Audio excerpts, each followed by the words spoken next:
US giving us a guest speech. I remember watching Muthu do this speech before he even competed in the district or any level, so I'm super excited to see the polished and touched up finished product. He is a member of the CSX and Arlington Toastmasters group, and his speech that won him the Division 8 International Contest and took him to the speech last month of the district competition. So please join me in welcoming Muthu, the winning speech of Muthu Ramasamy, The Power of Nonviolence, The Power of Nonviolence, Muthu Ramasamy.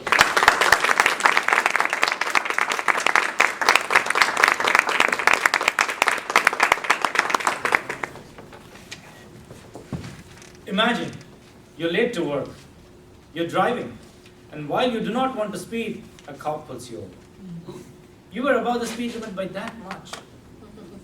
The cop walks up to you and says, "Ma'am, sir, you're driving over the speed limit, putting yourself and others at risk. Please drive carefully." He then hands you a bunch of flowers and sends you on your way. Madam Toastmaster, ladies and gentlemen, just like the story, a man appeared about 100 years ago. He spoke about truth, love, and non-violence. His opponents wouldn't care for him. His own countrymen would think he was crazy. Yet history indicates that this man led a nation with hundreds of millions of people to independence. I'm talking about Mohandas, Karamchand, Gandhi. I was born in India, and growing up, Gandhi was there everywhere. He was there in our textbooks, in the stories, in the movies. Today I'm going to share with you episodes from Gandhi's life that depict the power of nonviolence. The first episode happens during the India struggle for independence against the British. Gandhi and the other leaders have been imprisoned for opposing taxation on salt. Gandhi has called for protests to be nonviolent. Picture the scene. There is a salt factory with about 15 policemen guarding it. There is a huge open field in front where the crowd starts to gather. First in hundreds, then in thousands, then in tens of thousands. The crowd is unarmed, but the policemen have only their batons for their protection. Out of the crowd, step out 15 men, one for each policeman. Standing shoulder to shoulder, they raise the slogan, "We shall not strike them back." They start walking towards the police. Just as they get close enough, the policemen use their batons and bam, they hit, and down these men fall. There's blood pouring out, there are broken bones, and some of them unconscious. The mothers and wives of these men come rushing towards them and drag the wounded to the side where they could get medical attention. The next set of 15 men step forward.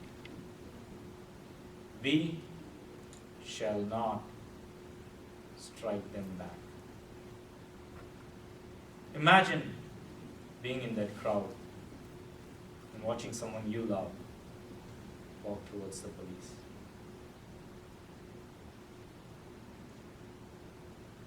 Imagine being that next person in line who has to step forward to protest, even though you fully know that you're going to be beaten.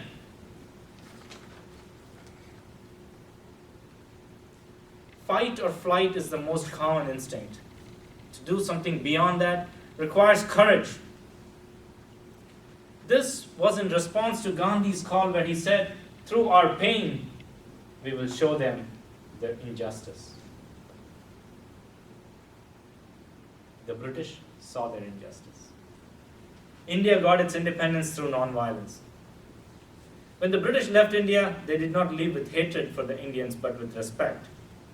That is only possible through nonviolence. The next episode happens after India's independence. There is another country born, Pakistan. People have to leave behind their homes and properties and move towards their new countries. There is anger and violence erupts. People are killing each other. Gandhi goes on a hunger strike, refusing to eat anything until the violence subsides. Gandhi is 78 years old at that time. It's been 10 days. The violence is reducing. Gandhi is weak and tired lying in his bed. A man approaches his house. This man is angry, his face swollen, his eyes red. He tells Gandhi, "I want revenge.